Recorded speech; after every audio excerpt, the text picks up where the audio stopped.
Hello, I'm Robert, fact checker for Doomsday Debunked on Facebook, where we help people who are scared of various things. And today there's really good news about the COVID-19.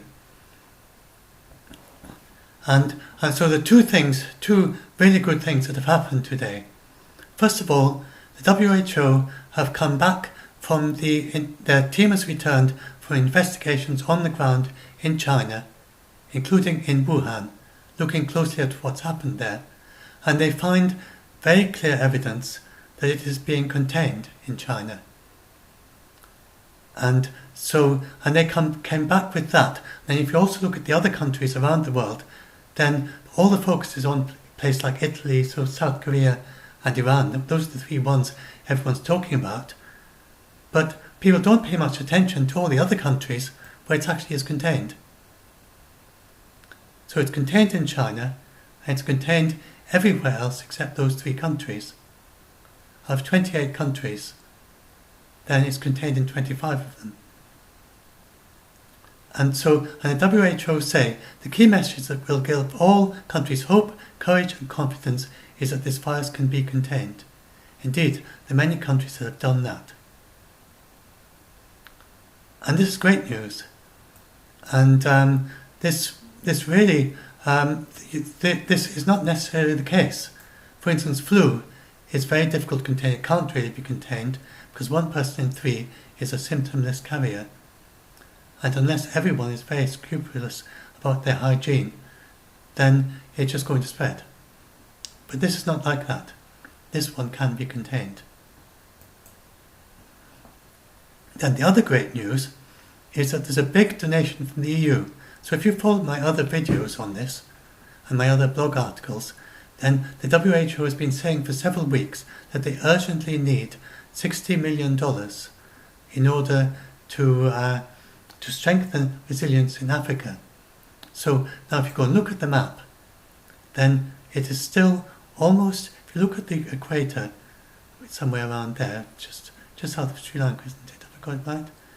Then then there's nowhere south of the equator apart from these few cases in Australia. Even Singapore, I think that would be Singapore, is that right? Yeah, Singapore. Even Singapore, that's north of the equator. The equator is just like south of there. It's a bit further south than most people realise. Anyway, so there's none south of the equator except those few in Australia, and then there's none even in Africa at all, except this one case in Egypt, which is contained.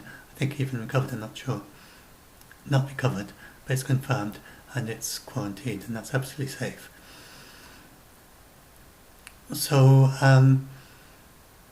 But the WHO's big concern is what happens if this spreads to Africa. And so now they have they wanted a fund. They wanted $625 million in order to keep it from, to build up resilience in these places.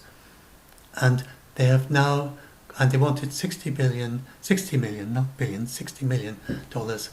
straight away. And they've now got much more than that. They've got double what they asked for, nearly $123 million, or about 20 or more than 20%. Oh no, about 20% of what they asked for. So, and then this is just a pledge. They haven't got the money yet. But when asking questions, what can you do with pledges? He said that when it is a secure pledge, a definite pledge, then they have financial people who can help them to actually use that money before it has actually gone into their account. It's a kind of a debt, but they're going to be immediately paid back. And so the WHO can immediately, in the next few days, start spending this urgent money that they needed, because that is the EU Commission. Then they're not going to default on that offer.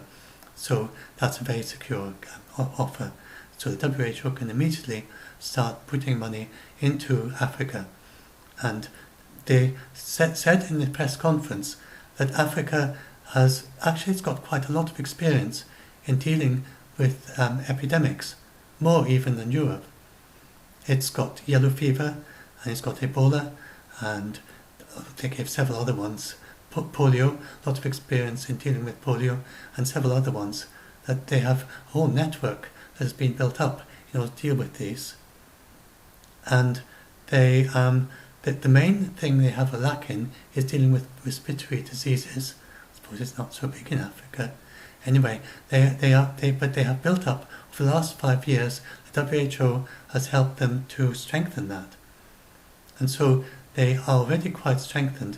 The main thing they do need quite a lot of help, and part of it is bringing together all the resources they have already and getting them to work together in a coordinated way, the hospitals and the labs and this great network they have for dealing with infectious diseases that they have in Africa. And then, of course, just limited resources. It's difficult for them to deal with a large number of patients if suddenly lots of people... So you've got to bear in mind, look at how quickly it's taken off in South Korea, where it's now at 800 cases just after a few days. Imagine that happens. So South Korea can definitely deal with that. But imagine that happens, say, in Ethiopia, or in the Sudan, or in Congo, Somalia, or somewhere like that. That within a few days they've suddenly got to deal with getting on for 1,000 cases. Then that will be very difficult for a country with a weak healthcare system. So you can see why it's so important to strengthen them, even though they haven't got any cases yet. And even though these SARS and MERS, they don't tend to go south of the equator because they start in the north of the equator, but it's very important to make sure it doesn't spread in a huge way in Africa. And so they're really strengthening that response. So the WHO, that's one good thing. So now I want to talk about what's happening with these other clusters. So first of all, we go here, go to Europe, Italy, yeah, that's Italy. Let's go to Italy. And sadly they don't divide up by region, but there's most of it's in Lombardy, which is in the north, and I'm just vaguely pointing because I'm not very good at that, at knowing exactly somewhere up there. And Venice, which is obviously there somewhere. And but the excuse me a minute.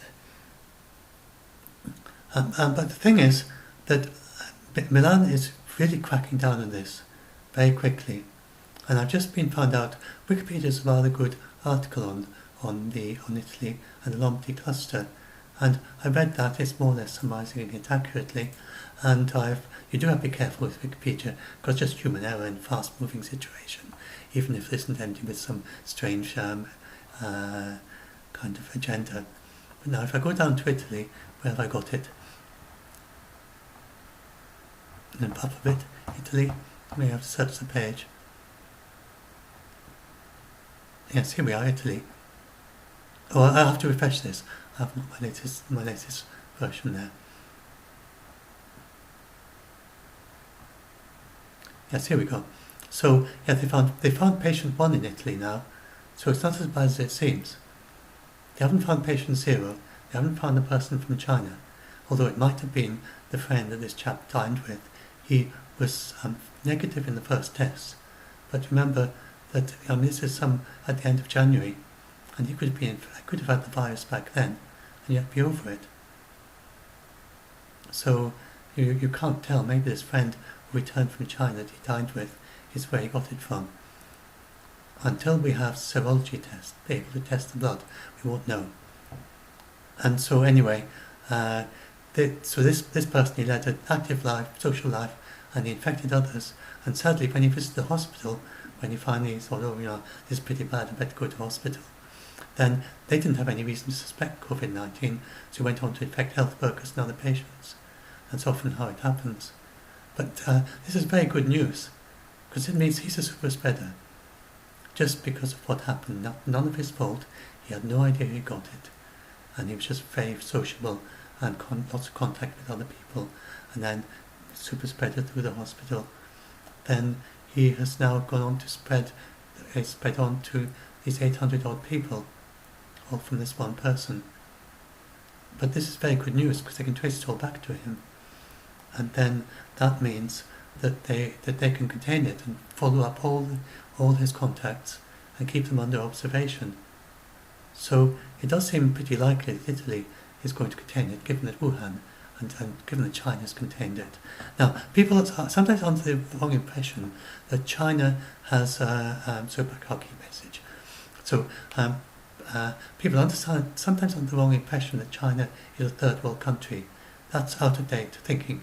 A couple of decades ago, a few decades ago, it was. It's not anymore. Its healthcare is soaring, and it's very close to like Europe and Italy and the United States. And it's got 1 billion people, and it's got the resources of 1 billion people. Immediately after they realized how serious it was in Wuhan, they sent 127 crisis teams, entire teams, all with experience in dealing with mass casualty situations, all to Wuhan. That's not an easy thing for a country to do. If Italy has to send 123 crisis teams to Lombardy, it would probably be quite difficult for it to do it. They built several large hospitals in order to quarantine the tens of thousands. Typically, a hospital has 1,000 patients. They had to produce, I don't know how many, large number of hospitals they built from scratch just for the epidemic in China. So imagine that it really took off and you had, tens of thousands. And let's see how many cases we got in China. Then we got 79,000 cases, which all have to be quarantined, if they were all quarantined. And then quite a lot of those were serious cases. Certainly in Wuhan, a lot of them could be quarantined once they're confirmed. And then a lot of them are serious cases. So and quite a fair number, 2,000 died. That means that roughly doubly that number need very serious attention with ventilators and ECMO and all sorts, and highly qualified technicians. So that means each one of those 4,000 people, 5,000 people, would need a whole team with technicians and complex equipment around them. And so China, with its billion people and all its resources, was able to rush all these people there and do that. So when they say, China, if China can do it, so anyone can do it, that is true, that anyone in Europe can do it, but don't kind of downplay it. If we do get towards the Chinese situation, it will be a very big thing for us to do, and that's one of the things that they mentioned in the news conference today, in the press conference today. So, for instance, they say that it's actually going to be very helpful for Europe if we can just delay it for another 4 to 6 weeks. So, even if it eventually became a pandemic, if we can contain it for a pandemic, means that it's eventually you decide you can't stop it. It's all around the world, and you've got to minimise the measures, but you can't contain it to any particular country or region. It's a very long way from that, and they think that we're well within the capability of still containing it. But I just wanted to, I'll talk about this in a minute, about the healthcare systems in Europe and how we would deal with the pandemic, and why it would help a lot even just to delay it. But first of all, just want to look at this. This is an example of how the clickbait press take the most scary thing out of a story. So this was my key message, and if you search the BBC page, we search for key message. Let's see. There you are, the key message. Then they have that. The key message that should give all countries hope, courage, and confidence is that this virus can be contained. Indeed, there are many countries that have done exactly that. That is their key message. But go to the Wikipedia page. They don't put that in the title. The title is "World Must Prepare for Pandemic," says WHO. And the WHO, they said very carefully in this press conference, this is not a pandemic. We have to do two things at once. We have to work to contain it, and then we also have to prepare just in case it becomes a pandemic. They should say, a more accurate title would be, "World must prepare in case it becomes a pandemic." That is what the WHO said. But they also said that we have a very good chance of containing it now. So just that extra word, "world must prepare in case it becomes a pandemic," That would be a more accurate title. And then also we have a great chance of containing it. And the containing in China gives us great hope that we can contain it. So that would be a more accurate title. That's a bit long and wordy, I know, for a newspaper. Mine, that is, I tried to say all that in the title and it just became far too long. but this is a much more accurate title. And also a big donation from the EU. And they talked about why these outbreaks can still be contained. So, in the case of Iran, they explained in the press conference that in Iran it seems to be due to large religious gatherings. So, they obviously have stopped these large religious gatherings in Iran straight away. That was the immediate response of Iran when they discovered what was going on. And the WHO, they are in Italy today, and they are also, they've got loads of teams around the world, so it's not like they're going from one to the other. There's one team in Italy, there's another team that I think is based in Cairo, it's gone to Iran, it's going to Iran tomorrow. And the WHO, it's without borders. They have a team in North Korea, they have teams everywhere. They have people, representatives, and then teams that can go anywhere. There's no political barriers to the WHO. It's like the Red Cross or the Red Crescent, what's it called, the Red Crescent in Islamic countries.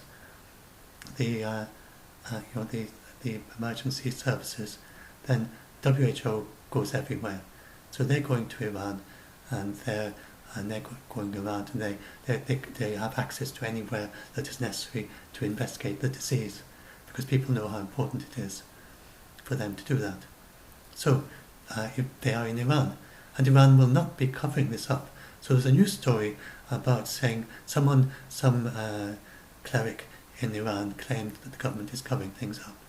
I think that's probably just a confusion between suspected and confirmed cases. So they may well be testing many more cases than they have actually confirmed yet. But in the UK we had more than 100 cases, I think, before we got our first confirmation. So the cases you're testing often much more than the ones you're confirming. But it would be no surprise at all if these numbers go up hugely. So won't forget about that bit. So righto. So the WHO did not say that a pandemic is inevitable. They didn't say that at all.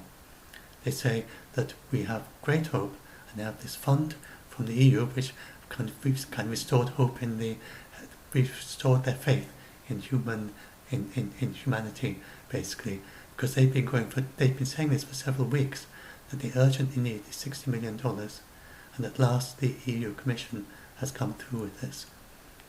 And they also have some others from the UK, Germany, I can't say this, there's a number of different countries. Sweden has given some money for it. Ireland has given a small amount. One of the early donations, I think, was 500,000 from Ireland. So $500,000. Anyway, so we can definitely contain it, and there's a very good chance of us doing this still, especially with this big fund to help the WHO with their work. And given that the big outbreaks are in countries with lots of good resources, and Iran is actually quite good on medicine. I said that yesterday. They are a centre for health tourism for Italy and Pakistan and parts of Europe, because a place where you haven't got free healthcare, and if you go to Iran, you have very high-tech equipment for very low cost. And a lot of people go there to be treated in Iran instead of in their home country, and Iran encourages that because it gives it income, and it got $1.8 billion from health tourism in 2017 to 18. So Iran, though it wouldn't be quite up to Europe, I don't think, but it has got a great healthcare system, and it has got great resources, which it especially, if it gets up to Chinese levels, it would struggle. But certainly in the early stages, then it can contain it, and it can deal with probably hundreds at least, maybe I don't know, thousands of cases. So it's not so bad as it seems with Iran. We'll get the WHO report when they come back from when they've been investigating in Iran for a bit as to what they say. and what can be done. But they certainly haven't given up on Iran. It's not like, and then South Korea, although it's huge numbers, they're all with this one church where people do a lot of hugging and singing while they're hugging, which you can imagine quite an eccentric church in South Korea with strange ideas. It's not Christian, mainstream Christian. It's got quite strange ideas by Christian standards.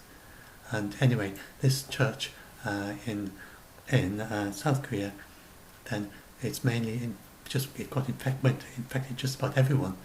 It's reached up 800 and 1,000 in the church. It might well be all 1,000 have been infected because they engage in these practices which are very good for spreading COVID-19. So that's a big super spreader event, but it's quite contained. And they just have to quarantine everyone who's been to that church. And they're no longer holding these services anymore. All the people are taking part at home via the internet. So we don't need to worry about South Korea so much as we think. We don't need to worry about Italy so much as we think because they've found patient 1, though they haven't found patient 0.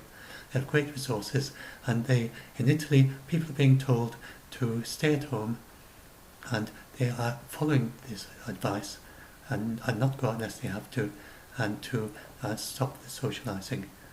And they have stopped several large festivals and things in Venice and so on in order to stop it spreading. And the WHO have said in their experience of investigating what happened in China that this really helps. Now, they haven't actually given orders yet. They can't give instructions, but they can give strong technical advice. And the proper detailed report there's going to be a press conference for that tomorrow.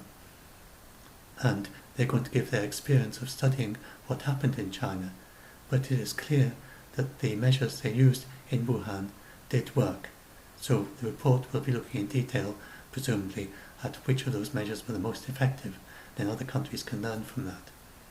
So learning from all the experience they've had in China, it's not going to be like China, even though they start off with such a big spurt in the beginning. And you can see, if you look at the world, I know this is not that accurate in the diagram, and I've said this before, so I won't spend too much time on this, but you can look at that. That is all the cases in the world. No, that's mainland China, and those are the recoveries. Don't worry about the recoveries, and it's actually much more than that. So you can see, it's not, if it was exponential, it would be doubling. Brain was doubling every 3 days. It should go up like that if it's doubling every 3 days. Instead, it's levelling off. And you can absolutely see, you would see it there, it's very obvious. And there were some difficulties kind of testing everyone. That's why they got this big leap here. But they now much fewer, just hundreds each day instead of thousands. Big drop in the new cases in China. And the WHO have gone there and confirmed. So this whole region, it's very contained now. So, and I'm getting distracted. I still haven't explained. So I still haven't explained that whole Europe thing. So I'll now explain that properly. And then finally I also want to talk about something about the expanding thing.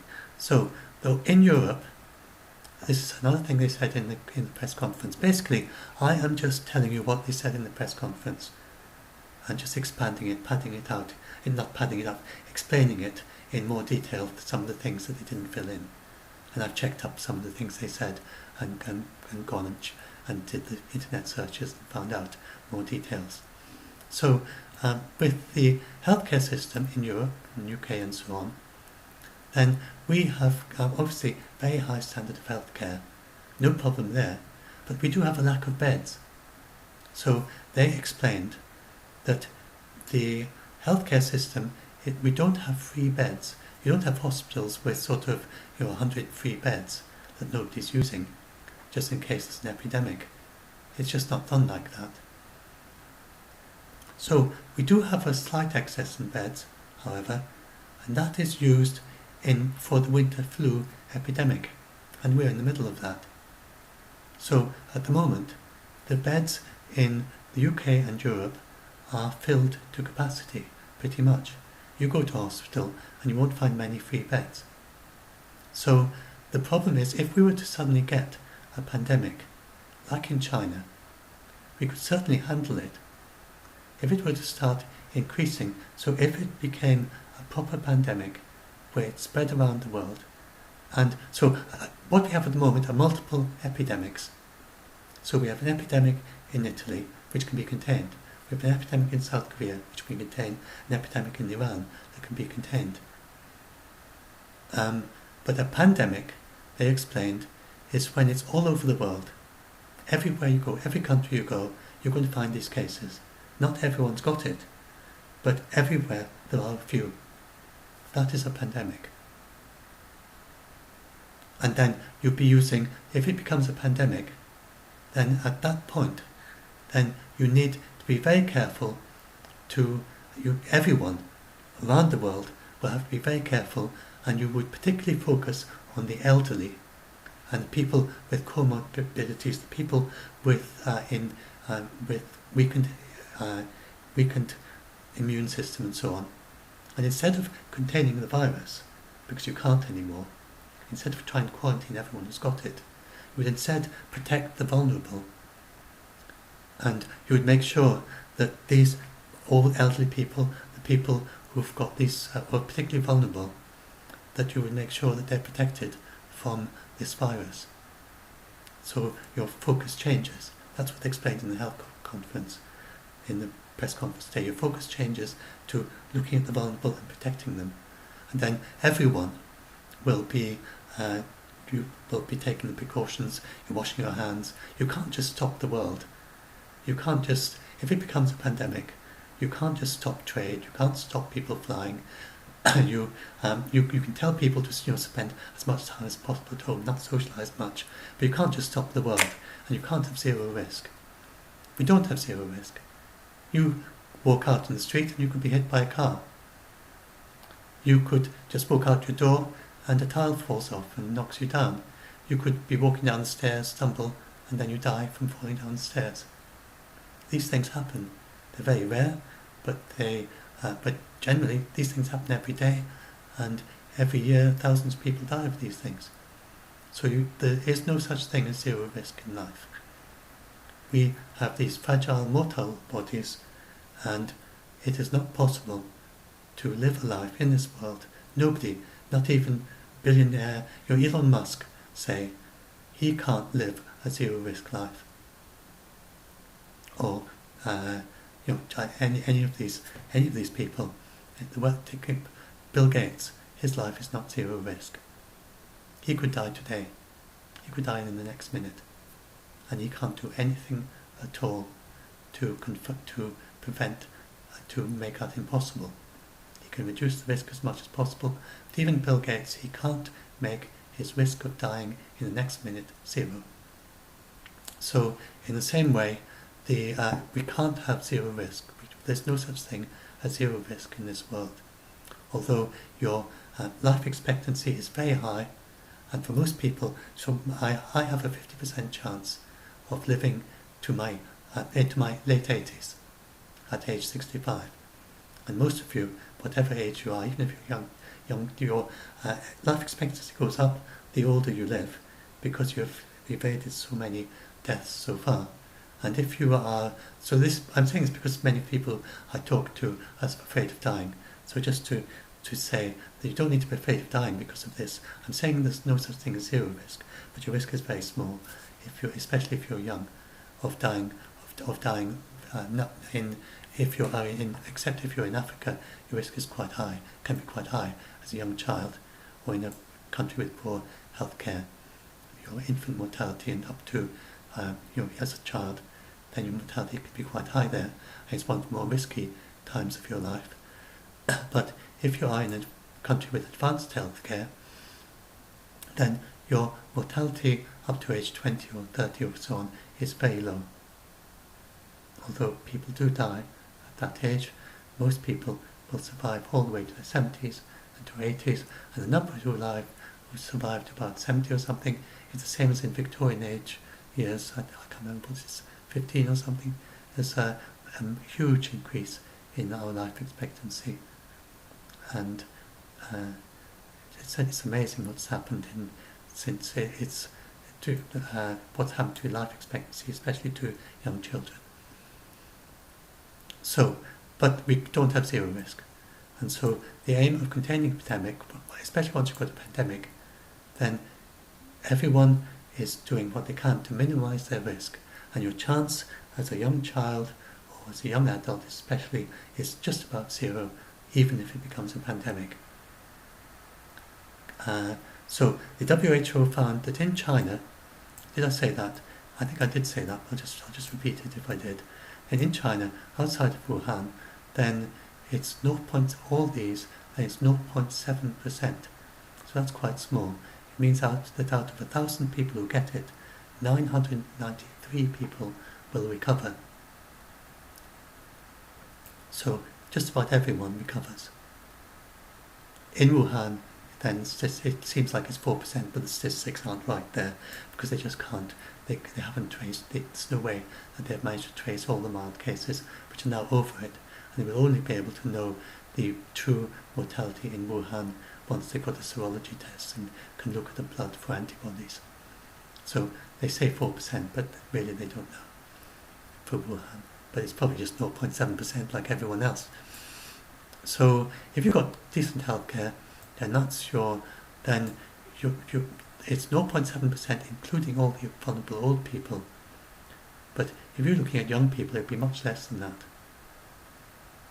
It would be 0.1% or something, or less. It'd be a small fraction of a percent. Maybe 1 in 1,000. I don't know what the figure is if you're young, but it'd be much less than that 0.7.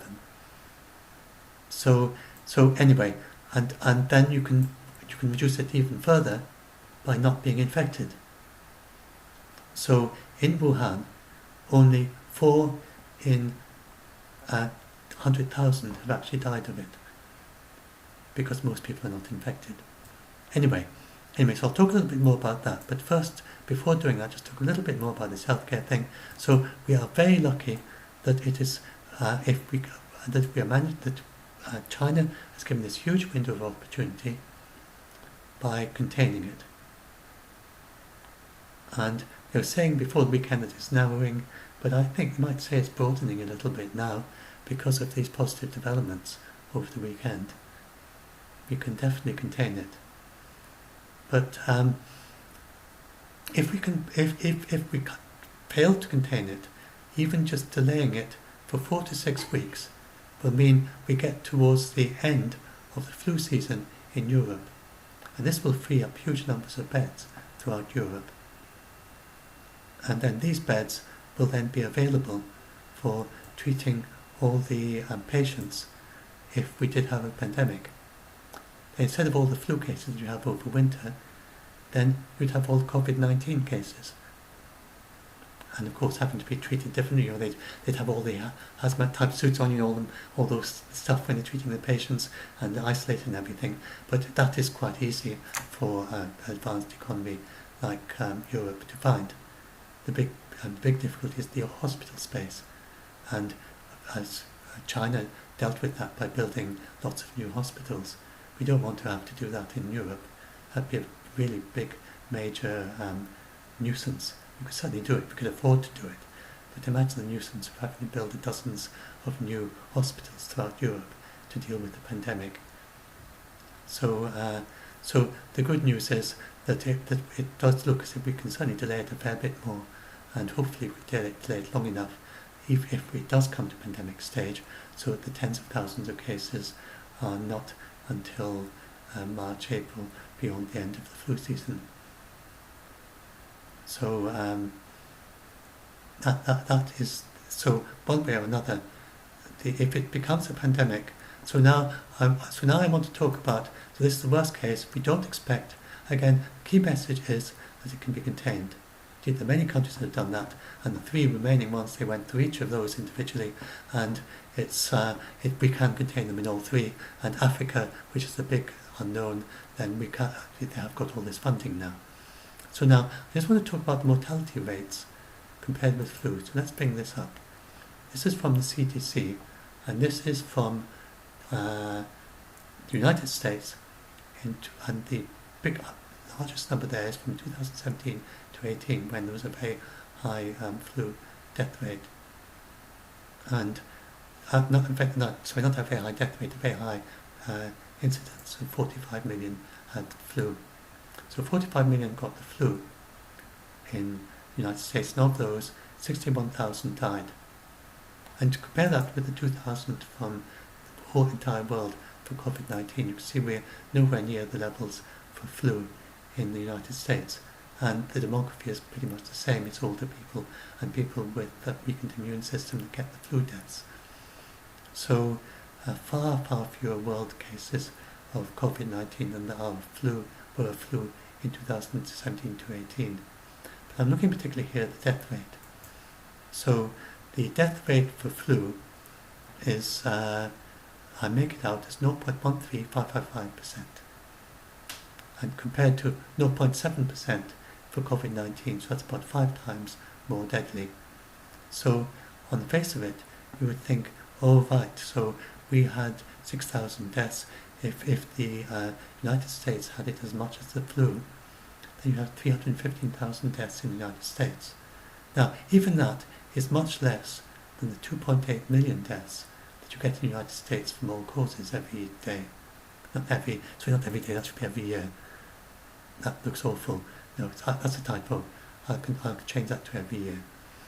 So 2.8 million deaths in the US every year, not every day. I know that would be ridiculous. The entire population would be dead. No, that's ridiculous. Sorry about that mistake. So, yes, so 2.8 million deaths every year, and 315,000 of those were from flu the year before last. So, but the thing is that this is much easier to contain than flu, and it's already containing it in Wuhan.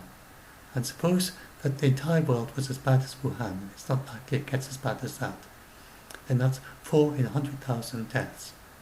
So US would then have 13,000 if the entire US had COVID-19 as bad as in Wuhan, which is pretty bad. And we can surely prevent that, because we know so much more than they did in Wuhan, so surely we can stop it getting as bad as in Wuhan. So this would be an upper bound, and then you compare that with the 61,000, and then that would be, what was the figure I got down there? 13,000. Then it would be much less. That's less than a quarter of the number of deaths from the flu last in 2017 to 18.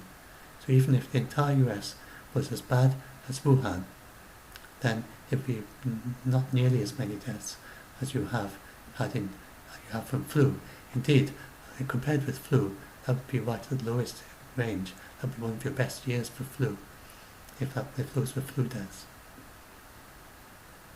So really, even if it becomes a pandemic, and so the coronavirus did say that one must prepare for the possibility of a pandemic, not for a pandemic, but for a possibility of one. But so and when asked questions, so he was asked this question back here. How am I doing for time? I could do a little bit more. So he was actually asked this question.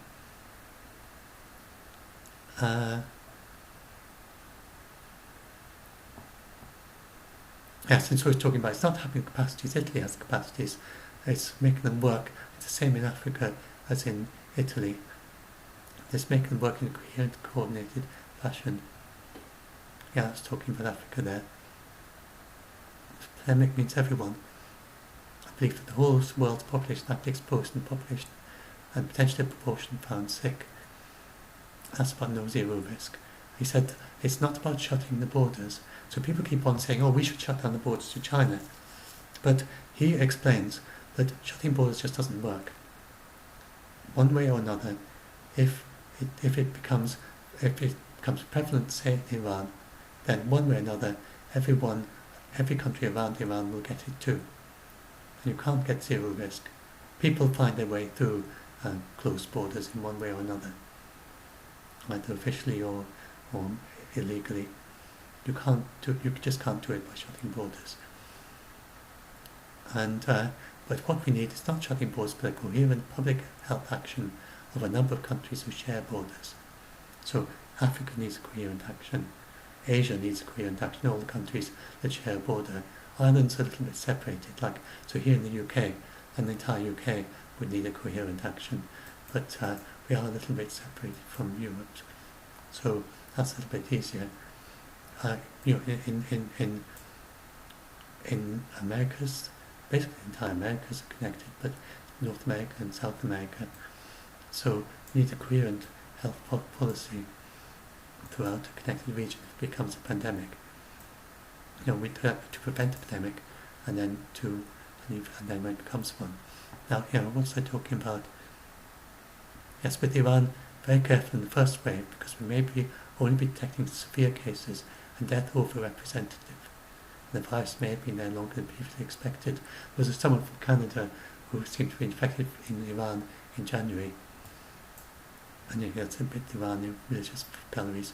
Most of this will be quickly typed because they typing as they talked. And then I stopped and transcribed.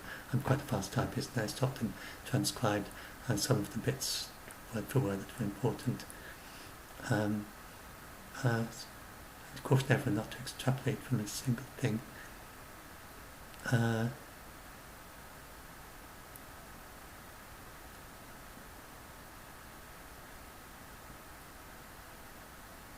Yes, this is what Africa having a lot of preparedness.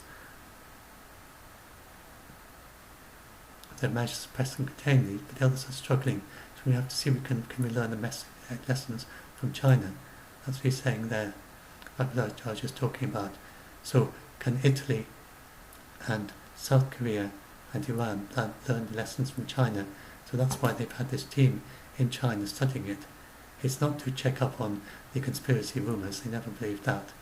They were in China to learn how they did it in China and to check that they had contained it, they found it had, and then to learn the lessons from that. They have 22 key points and several open questions that they're going to present tomorrow that they learned from China to help the other countries. And yes, this is about 100% efficiency all the time, not many extra beds. And yes, for conferences and movements, there's no zero risk. We can't shut down the world. So you can't just go and say, don't have any more UN conferences, for instance. That's not going to work. We need to reduce the risk of disease transmission, increase survival of patients, and be careful. He's telling the media, don't suggest we can stop it from spreading from one country to another, because you can't do that.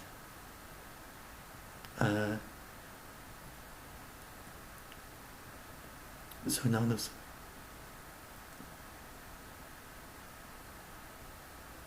I said that when the funding will be received. That's about the WHO recommendations from China. That'll be tomorrow. And that's about specific measures for each country. And cautioning everyone, please don't extrapolate from one individual country. Each situation is different. European Union, Switzerland and other countries need to maintain open borders and manage risk.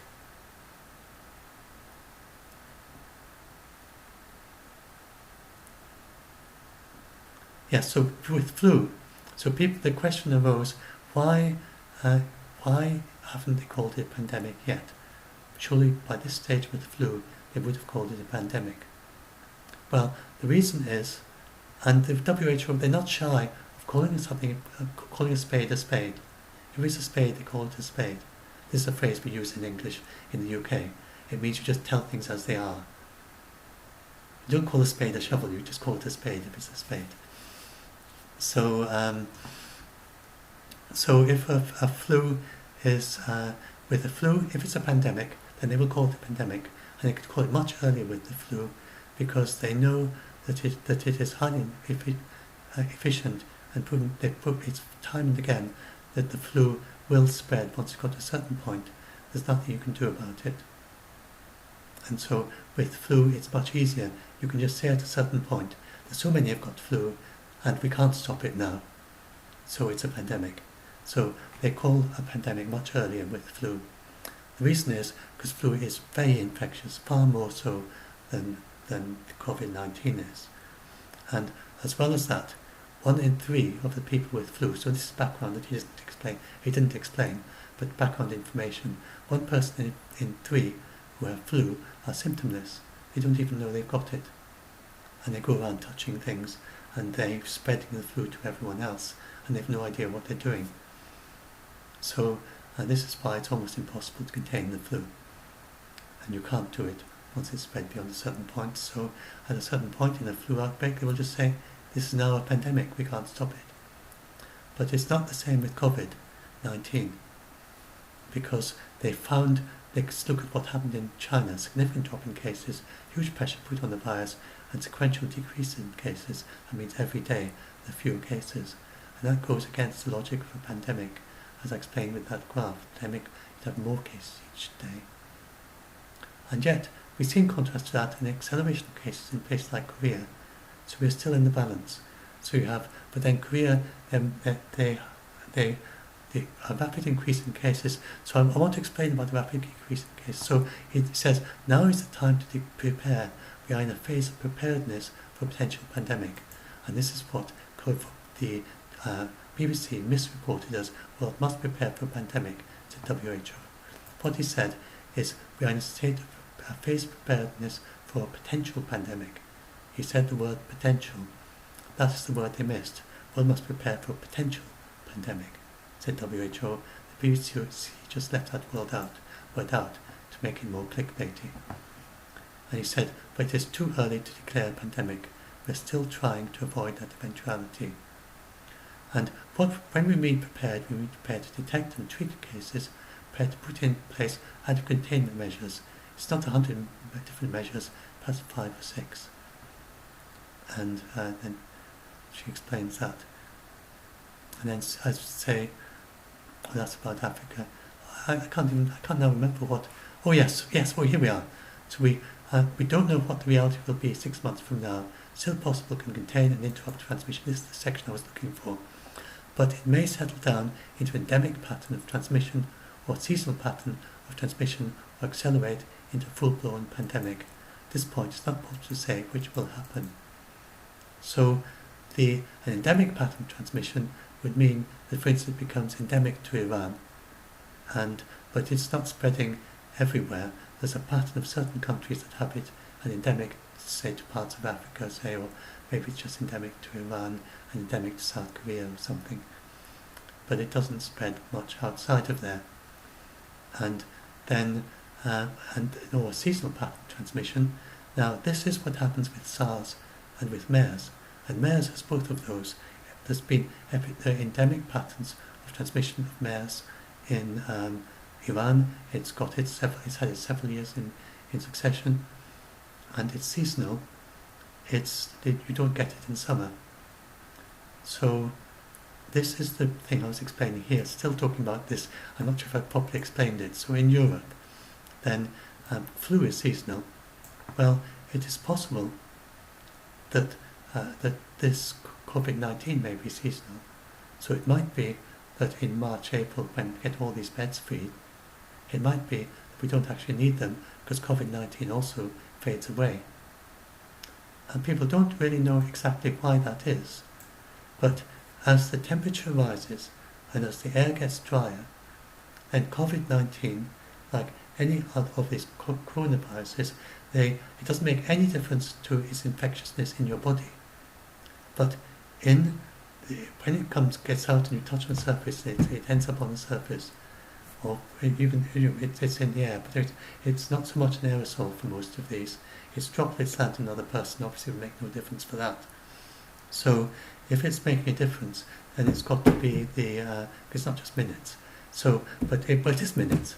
I think it goes down to minutes if it gets very warm and it gets very dry.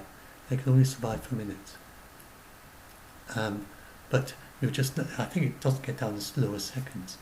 So, but this means that there's much less transmissibility, and it just fades out. So if each person is infecting less than one other person, then if each person is infecting 2, then you can just halve or get a third of that amount. then if each person is infecting less than one, then it's going to die out, just naturally. So if that starts happening when it gets drier and sunnier in these northern countries, like including China, then if that happens with this as well, then it may just fade out naturally. In addition to all the containment measures we're doing, then it just won't get transmitted. So this for instance, this chap in Lombardy, who the same chap, if he did it in summer, and he went around and he had close contact with all these people, and he touched all these surfaces, and he went to this hospital for treatment, then he wouldn't infect nearly so many people, because the virus, as soon as it lands on the surface, it would very soon dry out and very soon and be dead. And it only lasts for hours anyway, so you would think it doesn't make such a big difference. It doesn't last in a parcel, and not in normal circumstances, except in these very careful experiments. So so it only lasts for a few hours on the surface, and it lasts for. But when you get over to the summer and the drier conditions, it's more like minutes. And that difference between lasting for a few hours and not at maximum, and lasting for a few minutes at maximum, makes all the difference. And that may be why it goes away in summer, even though you're still infectious with your coughs and sneezes, but the touching surfaces has gone away, and that's hardly infecting anyone. So anyway, but I don't think they thoroughly know exactly why this happens. The various theories, I had a little look around trying to find out, and I couldn't really find a definitive answer on that as to why it becomes less effective in summer for many of these things. But anyway, so that's that. So we might be that we manage. We've basically got 4 to 6 weeks to get through, if it is seasonal like that. And if we can keep containing it as much as possible for 4 to 6 weeks, then nature may come and aid us. And then when it gets to summer, then for some reason it doesn't seem to spread to the southern hemisphere, these colds and things. They fade out in the northern hemisphere, and that's the end of them for that season. And then maybe it goes on in a very low-key way, but there's hardly anyone passing on to anyone, or they get reinfected. If it disappears with COVID-19, then a big important thing will be to find out what the animal reservoir is in China, and so it doesn't come back again. On the other hand, if it does come back again, it'd be very important to have the vaccine. And if it continues as a pandemic in the Northern Hemisphere, even in a low way, then the vaccine will be very important. And they're pressing ahead with those. So they're pressing ahead in preparing for a pandemic, but also trying to contain it. And we can't, although it seems quite likely that it'll fade away in 4 to 6 weeks by experience with other coronaviruses. Each virus is different, and they can't guarantee that it will fade away in the spring, because they just differ very slightly in the way they infect us. And this, by the way, is a clear indication. People think, oh, must be a bioweapon. They had this thing that was sharing. I mean, it would be ludicrous as a bioweapon. I've talked about that in another video. But this is another. I mean, why your soldiers would have left the battle ages ago before they even got their first sniffles. It doesn't make any sense. And then it infects you instead of your enemy. It's ridiculous for a bioweapon. And then it spreads around the world and everyone gets it, and you get a pandemic in your own country. It just doesn't make any sense. But also, the whole they found out in scientific research that it has a different way of infecting human beings. It binds to the same receptor, but in a different way from SARS and MERS. And this doesn't make any sense for a bioweapon, because they would use existing gene sequence. It's got nothing in common. It's got changes all the way through its genes, so it's not in any way made up of known genes that we have already. And that makes no sense at all. That in a bioweapon completely invent a new gene all the way through. They would just do some tinkering of something we already have. Anyway, this is why, this is the reason, this is part of the reason they don't know what it's going to do, because it's novel. The way it infects human beings, although it's the same site, it's in a different way. The symptoms are somewhat different. The way that human beings infect other human beings will be slightly different.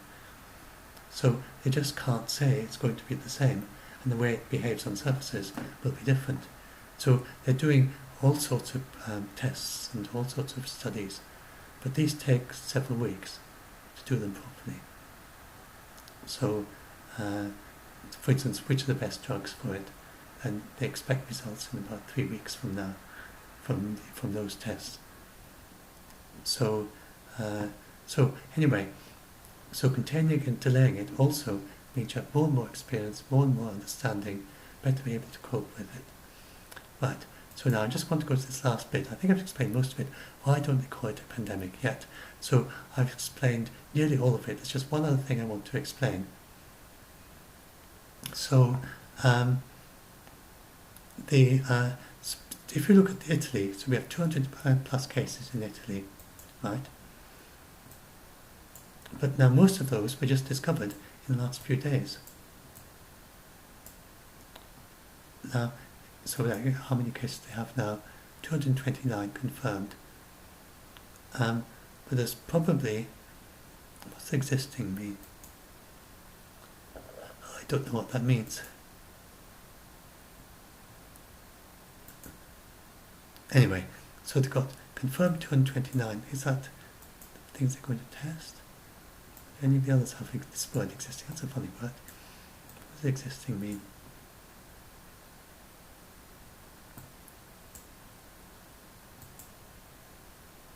Existing. They just added this new word the other day.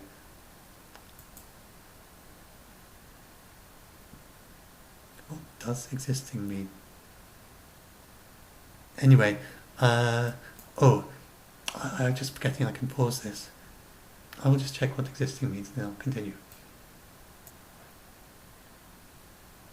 Oh, I figured it out. They don't explain, but I figured it out. At that decimal point, just my eyes a little bit vague, a little bit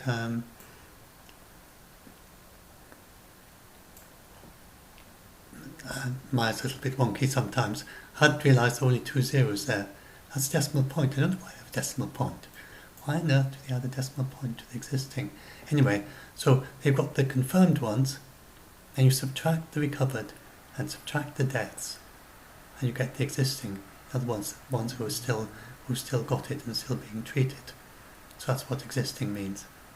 And for some reason, they have a decimal point to that figure, as if you could have half an existing. And so you have an integer number of confirmed, an integer number of deaths. They're always whole numbers. Numbers recovered are whole numbers, and this number is that minus those two. But for some reason they show it with a decimal point. What? Well, just one of these. I expect someone just. I expect it's not intentional.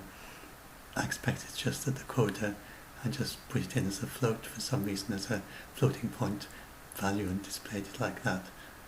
And probably they'll soon correct it. I think it's just a silly coding glitch. They've made lots of new changes to this. These are all existing cases. So you can look at the existing cases on this dashboard to see how many are left that haven't recovered yet. So this is quite useful. So if you go look, for instance, at Australia, then if you look at the cumulative cases for Australia, it resets its position. That's the same. Those are the cumulative cases. And then if you go and look at the existing cases, then I'm not sure, was one of them, look, existing cases naught. Oh, so they show some of them naught, right, okay. There's 0.00 existing cases, 4.00, 0.00 because they've all recovered, 0.00 because they've all recovered, and 0.00 because they've all recovered. So it's quite useful. They didn't have that yesterday when I looked at it. So So there are only 4, all the cases in Australia, there are only 4 left that haven't recovered out of the 15. So that's quite useful. It's a useful thing that they've added, but it's just a bit weird that they've added, they decide they have to have 2 decimal points of precision for what is obviously going to be a whole number, always going to be a whole number. Anyway, just one of those things. Okay, so what I was going to explain is that in just the last couple of days, they've gone all the way up from, was it just one or a couple, I can't remember, all the way up to 229. So it seems like it's increasing hugely in Italy. And you can expect this to continue, like it happened in South Korea. It might continue for a little bit longer. It might have 500 cases in Italy, just increasing all the time.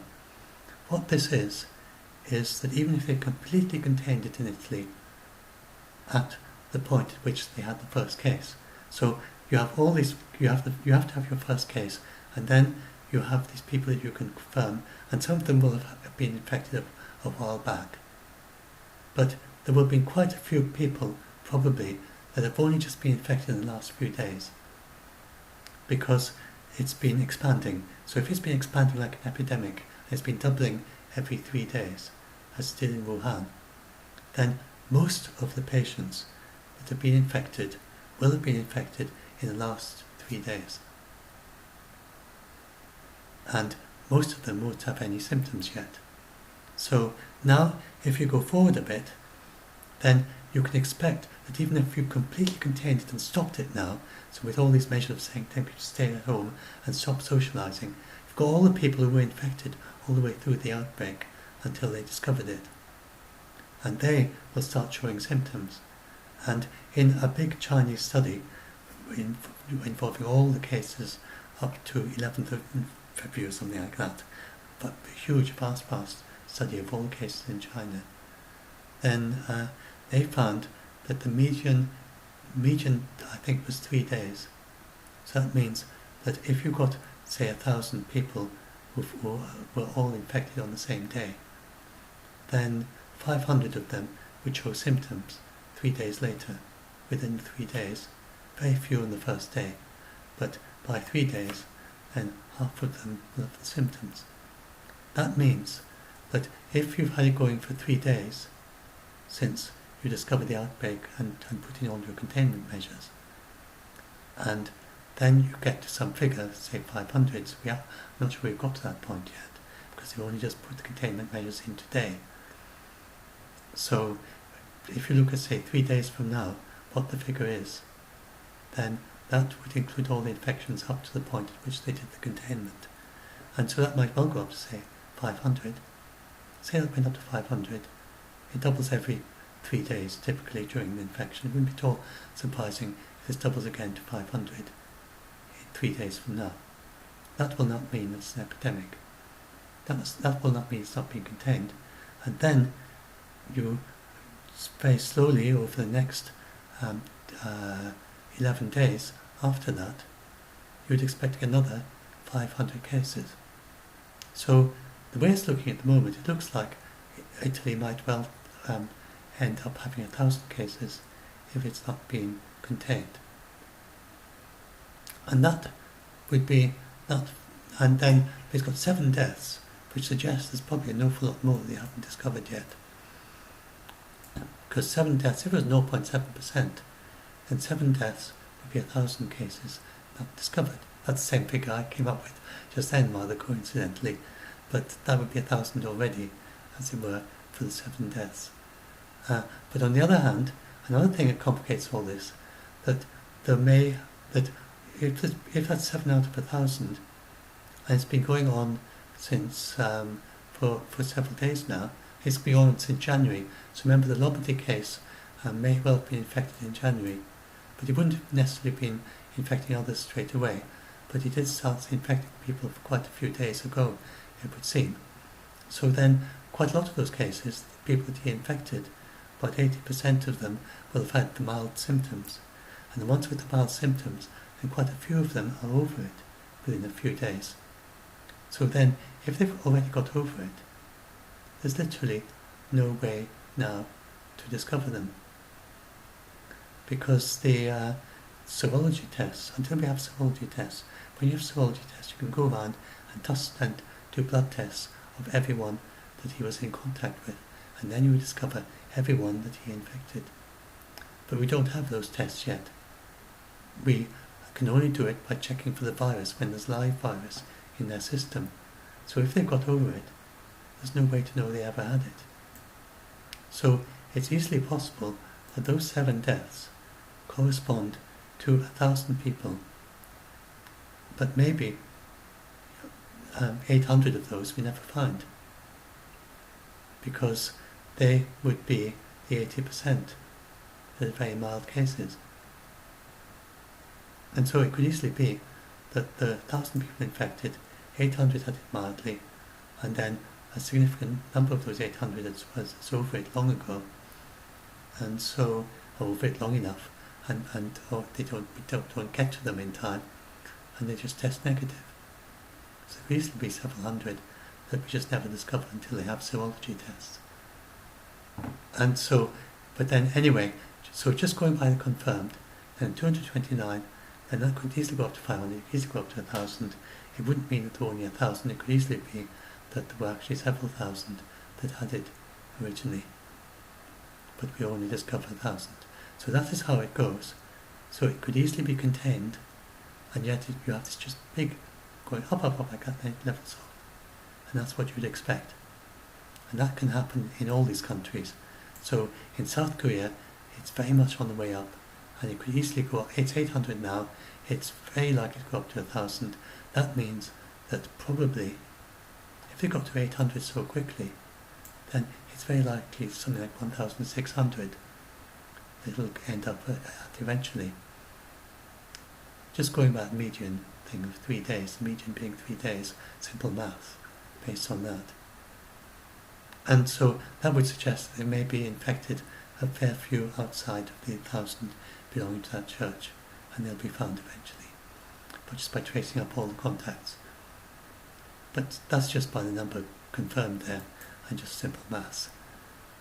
And whether that's true or not, this is just vague. I am not predicting. I'm just saying this in order to help you not get scared. Please don't get scared if these numbers seem to go shooting up, and the not just the sensationalist press, but the likes of the BBC will hype it all up and make it seem absolutely dramatic, and that everything is hopeless and we're headed for a pandemic because it goes up to 1,600 cases in Italy. So don't be surprised. This could easily go to 1,000 cases, even several thousand cases in Italy. It could go to several thousand cases in Iran. It could be several thousand cases in South Korea. But if it's being contained, if they are all cases you can trace back to patient 1 or patient 0, then it's being contained. And then that is very, very hopeful. And if they're all cases in a single region, where you can quarantine that region to some extent and then follow everyone up within that region, even if there's more than one patient 0, that was like with the Wuhan case, it can still be contained. And so it's not a pandemic. So I bet that the BBC will be shouting pandemic probably every day for the next week or the next month even. It's not going to be contained.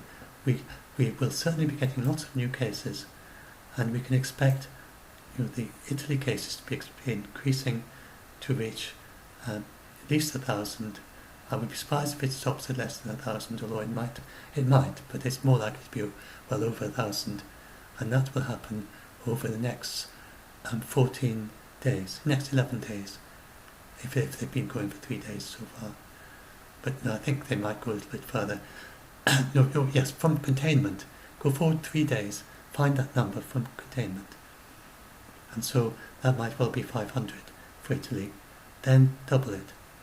And that will give you just a very approximate idea, just based on that median thing, of the number to expect 11 days after that. So for the next 14 days from now, expect the Italian results to just go up and up and up, and reach at least probably 1,000, probably more than 1,000. And it will still be, that doesn't mean anything. Even if it's been totally contained today, if this very day there's no more spreading from today, not even to a single person, then it will be no surprise if it reaches 1,000 14 days from now, and maybe several more deaths. And same with Iran. If it's been contained today, it's not likely to be contained today. If it's contained tomorrow, say, they've done big measures today, but they'll need more advice from the WHO to do the proper containing. And if South Korea has been contained today, then it's very likely to reach well over 1,000. South Korea was contained several days ago, then well reached 1,600 or something. And if Iran has been contained today, well, it's just hard to tell, because it's pretty short. They can't have identified everyone. It doesn't make sense. So Iran has 12 deaths, but it could be like Italy, that those 12 deaths could correspond to like getting on for 2,000 people who have had it, but that most of them are completely over it now, and they just never find them until they have serology tests. And in Iran, in many different cities, but it seems to go back to the city of Qom. So if it's in Iran and going back to Qom, then maybe they can find a patient 1 or patient 2, even if they can't find patient 0, and then do all the tracing. And so then they will have a much better chance of containing it properly. If it can all, or even if it can all be traced back to Qom, then like with Wuhan, you just go throughout Iran looking for anyone who's had contact with them, and then you can test them. With the 80 million odd people they have in Iran, it's going to be a major thing to test absolutely everyone in Iran for COVID-19 whenever they have flu symptoms. But I don't know if that's in their capability. Singapore did that. But Singapore has a much smaller population. It's got a very high, very high quality health service.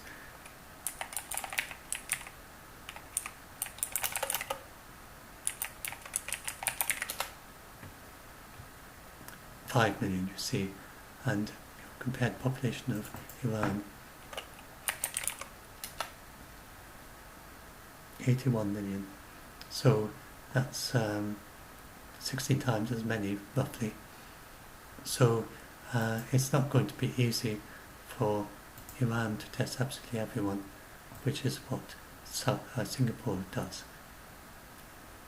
Everyone who has flu or fever symptoms or cough. And by the way, I explained that yesterday, so I don't want to go into great detail, but that's how we know that there isn't, it's pretty clear that there isn't a big iceberg.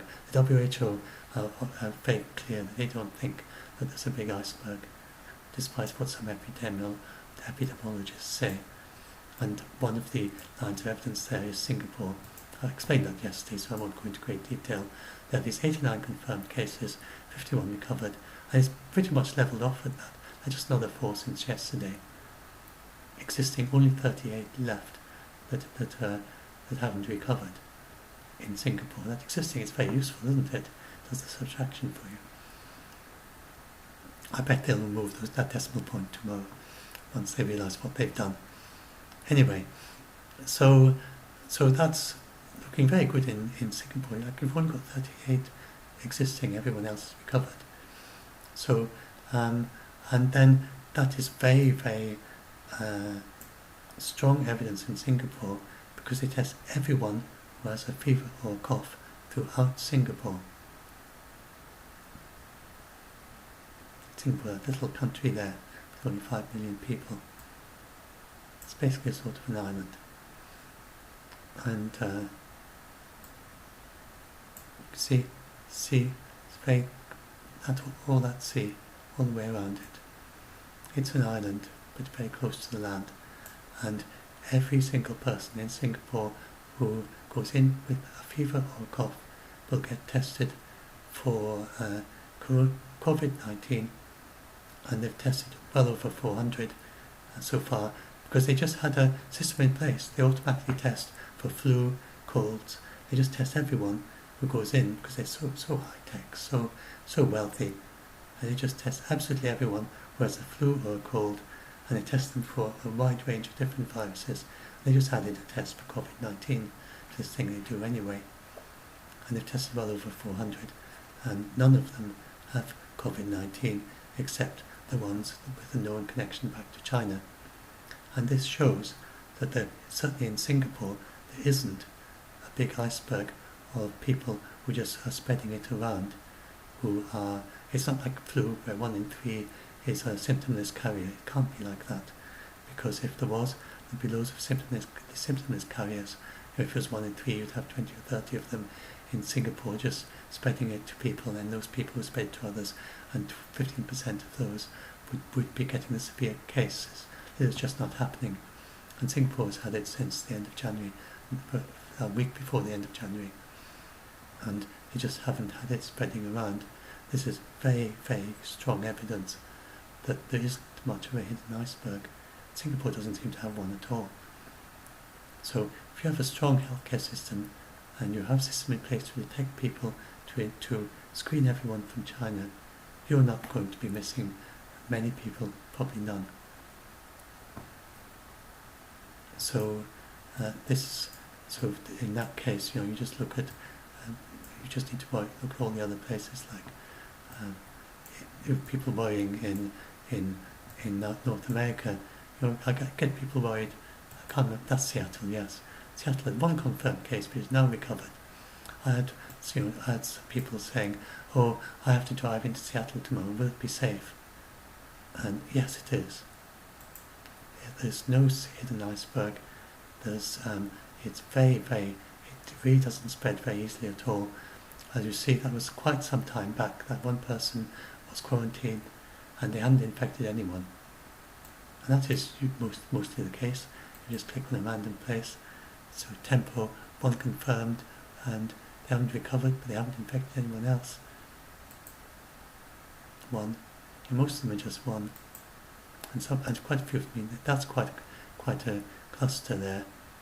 Or unassigned location. Okay, no wonder. That's just the whole United States. So there are a fair few in the United States, but it's not spreading. It's not spreading very much in the population. So what is happening is that around the world, the WHO are saying that in just about all the countries, so I just go back to my keynote. So I think I've said everything down here. Have I said everything? And then I just go back to my keynote and finish with it, because it's the keynote of the press conference. So that's my emphasis. But yes, so just say, oh yes. So you can't do an infection rate for COVID-19 yet, because it varies. It's obviously very fast. It starts off when they aren't doing any precautions at all. Then it doubles every 3 days or so. But as soon as countries recognise what it is, then they can contain it, and it reduces to no longer doubling at all, and much less than 1 infection for each person who's got it. So you can't do an infection rate, but it's less than 1 once it's contained. And so flu is next to impossible, but COVID-19, it's also much less variable. I explained that before, so I won't go into great detail. But coronaviruses, they use extra copies of themselves in order to correct errors. So in the cell, they find another copy of themselves in the cell, and they compare themselves with the copy, and they use that to check, to eliminate errors. So they have very, very robust copying. And the WHO said that they haven't found any significant changes. You get minor changes in the code that don't do anything, but they haven't found any significant changes at all. Nothing that actually does anything. And SARS, you have the rubbish DNA that's changing all the time. The junk DNA that actually has some function, but it's not actually. So I don't know much about viruses. If I make any mistake in this, do say it. I'm trying to keep very much. I used to digress in my early videos, say all sorts of things which I wasn't very sure about. I'm keeping very strictly to what I know. I did a little digression there, so if I've said anything wrong, do say. So SARS had only one change. That was to make it less infection. COVID-19 hasn't changed yet. So it's much easier to contain. So now, it's 5 times more deadly, but 0.7% of its death rate is still much smaller than SARS, MERS, or Ebola, and comparable to some of the flu epidemics.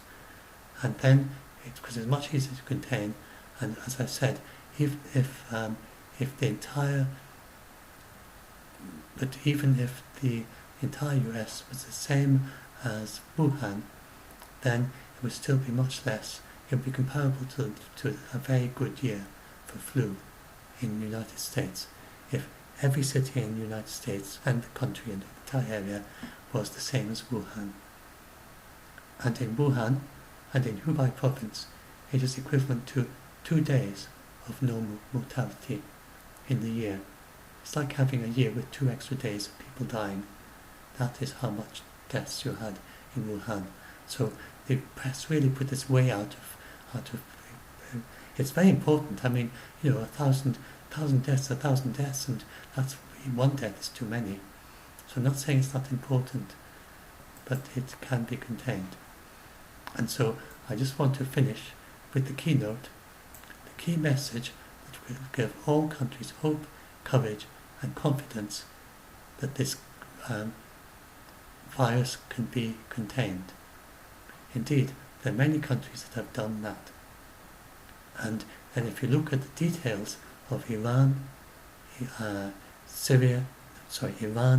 what's the other country? South Korea, not Syria. I have a funny glitch. I sometimes say totally the wrong word. I mean, why I would say Syria when I meant South Korea, I have absolutely no idea. Iran, South Korea, and Italy. They can all be contained. And then Africa is the big unknown.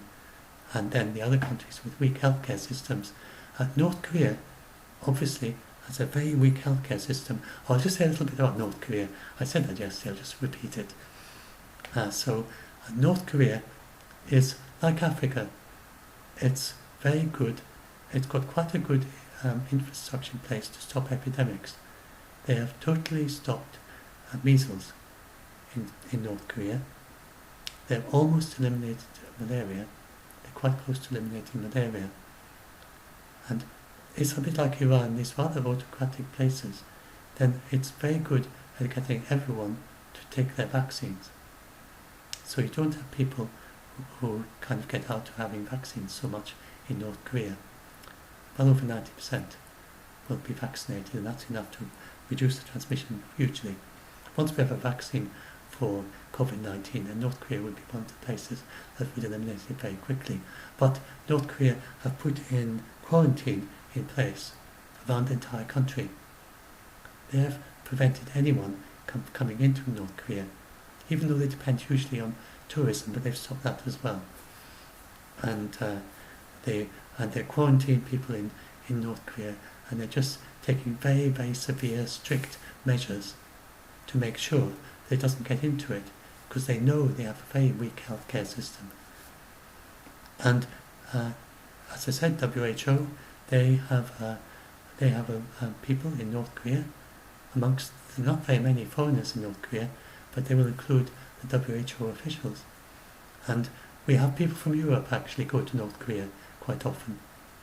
They offer financial help and practical help to contain their outbreaks of things like measles, for instance, stopping that, and then outbreaks. And then when they had malnutrition, they had malnutrition last year, I think, when it just, with all the sanctions, it's very difficult for them to get fuel for tractors and things. And so they don't use tractors very much. Most people, the biggest vehicle, the best vehicle they have is a bicycle in North Korea. And their farming is very primitive, mainly because of these big restrictions on fuel, because of the sanctions. And I think myself that the sanctions on North Korea are immoral, in my view. It causes malnutrition and a lot of suffering of the ordinary people in North Korea. I understand why they do it, but I think it's immoral myself. I don't think we should sanction fuel to North Korea. It causes electricity power cuts, frequent electricity power cuts. And it means that they can't have fuel for things like tractors and things. It means it really causes a lot of hardship there. Anyway, that's just one little hobby horse about I well understand why they want to put lots of pressure on North Korea. This is not the way to do it. Sanctions of foreign investments of leaders and stuff like that, yes, but sanctioning basics like fuel. Anyway, the WHO have reassured that there always are emergency things in these provisions, so they can send medicines to North Korea, they can send equipment, they can send their people. Now they've got this 120 million, then they will be able to support everyone. But North Korea is dealing, they probably won't need that much support for this, because they do have the ability to detect the virus, and WHO confirmed that North Korea have the ability, and they have been testing, and all their tests turned out negative. So the measures that they have taken are successful. I'm saying this because North Korea obviously was one of the main concerns, because they have such poor healthcare, because it's quite difficult for access for foreigners to know what they're doing. But WHO does have access to North Korea, and you don't need to worry about it, from what I've heard. They are an unlikely country, even though they're right close to China.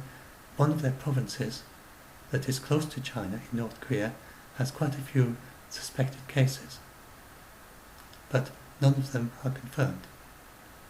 And so North Korea is quarantining that area and keeping a close eye on it. But so far, these suspected cases, they may be just flus. They haven't confirmed anything yet. And so North Korea does seem to be doing pretty well. And so far, all their tests, even though they're very concerned about it, all their tests are turning out turning out negative. So that's looking good. And basically, Africa, then they haven't even had a single case yet. Now it might well be like Iran, that somewhere in Africa it's been spreading for a while, just like it did in Iran before it's detected. But they can't be very much, because they would have detected it by now. And then WHO, with this big funding, then they will now be able to do a big investigation in Africa. And this funding may well turn up something in Africa. So we may well find that it's been in Africa and they just weren't able to detect it. And so just about every country in Africa already has the ability to detect it now, but it didn't have it at the end of January and going through into February. So this completely blank in Africa, it may well be that because that they have some cases there, but they're just not spreading very much because of the sunny weather and because it's summer there. So with a bit of luck, that's what's going on. And with all this thing, we may discover. So don't panic if they say that there are cases in Africa, because they have a lot of resources now to put in place to help Africa to contain these cases. So it is possible that Africa starts having cases. It's possible South America does too. But we have, WHO has lots of resources now to contain, to help these countries. And they can realise it straight away, as I said, in the next few days. Oh well, that was quite a long video, but I know that I have some listeners will find this too long, I know, but if you are here right at the end, then thank you very much for listening. And I know some of the people who listen, and they are keen and they want to listen all the way to the end. Of course you don't have the time, but you could just dip in 5 places and so on. Hopefully this is the key message I want you all to focus at. If you've skipped to the end, then things are looking very promising. Yeah, let's just do a quick summary once again. So it looks like it's being contained. We don't need to worry about South Korea. We don't need to worry about Iran. We don't need to worry about Italy. It's being pretty well contained there, and not yet. We need to keep a close eye on them. Don't be surprised if they increase to there being several thousand cases over the next 2 weeks, even over the next 3 weeks, then as if it's still in progress of containment, this will not mean that there failed containment there. And so that's the main thing. Just don't panic. You're going to get loads and loads of panicky, scary, clickbait stories over the next few weeks, because the numbers are going to go up into the thousands, pretty certain, in Italy, South Korea and Iran. It's bound to go up into quite high numbers. Please don't panic. This does not mean that it's a pandemic. And you get people saying that everyone's lying, and people saying that WHO are lying, and that Iran is concealing tens of thousands of people dying and so on. It's not true. And then the WHO are the people to go by. When the WHO say that it's a pandemic, if the WHO assess that it is a pandemic, they will immediately tell the entire world that it is a pandemic. Until they do that, then it is not a pandemic. Anyway, so hopefully that helps some of you who've got scared of this, and just a reminder of Doomsday Debunk. Oh dear, I didn't mean to show that. Anyway, it's public posts, and nothing like that. I didn't want to focus attention on whoever was posting there last. Right, so I just wanted to remind you, everyone, that this is our group, Doomsday Debunked, and it's a public group. Do check the rules at the head of the group, and it's a public group, so your posts there are public. We do have some private groups as well, but please check the post at the head of the group. And if you want to help people who are scared, then do join. If you are scared yourself, do join. If you are good at reassuring and helping people, even though you don't know much about any of the topics, you don't know much about how to research these things, then you are very helpful and very useful in the group. And if you're a health professional, then you're a great help in the group as well.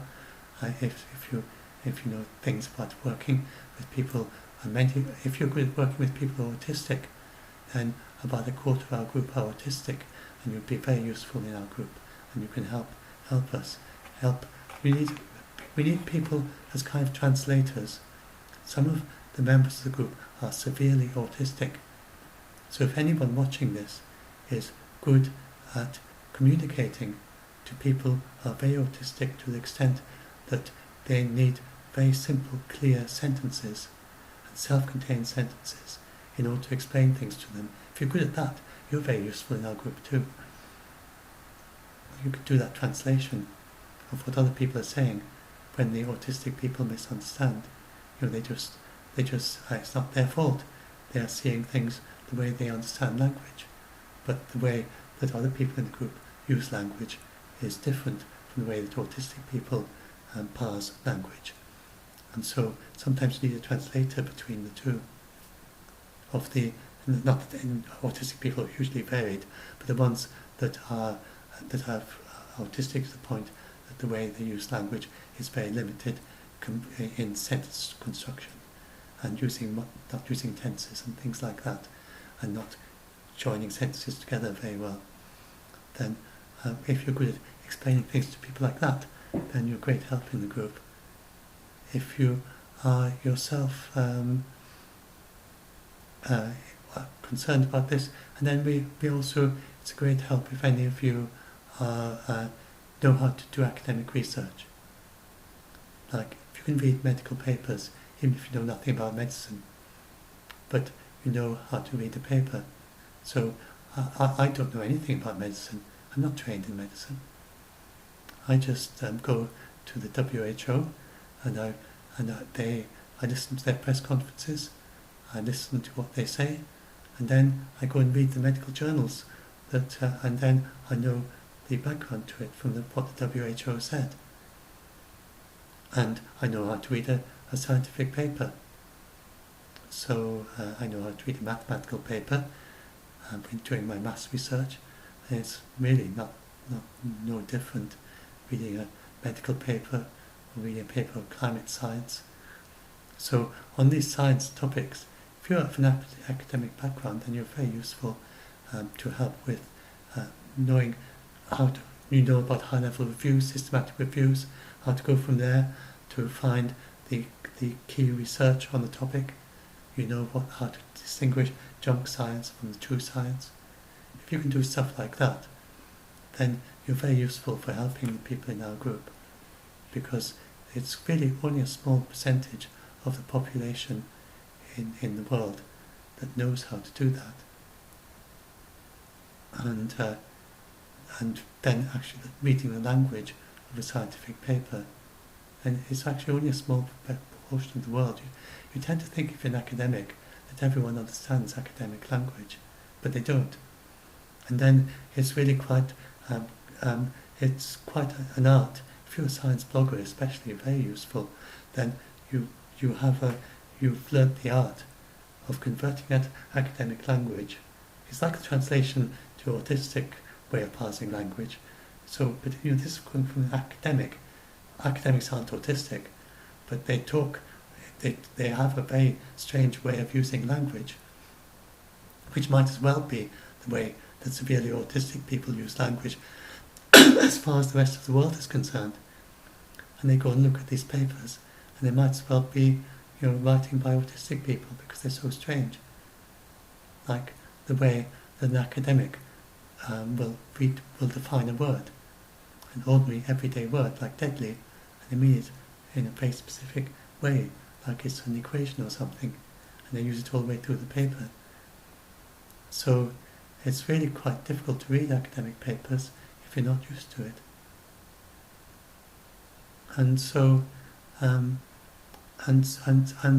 then you need people to interpret that, because academics could go and go blah blah blah, and you might as well be, if some academics talking to the public just don't know what they're saying, and then they might think they know what they're saying, but they just got the wrong end of the stick.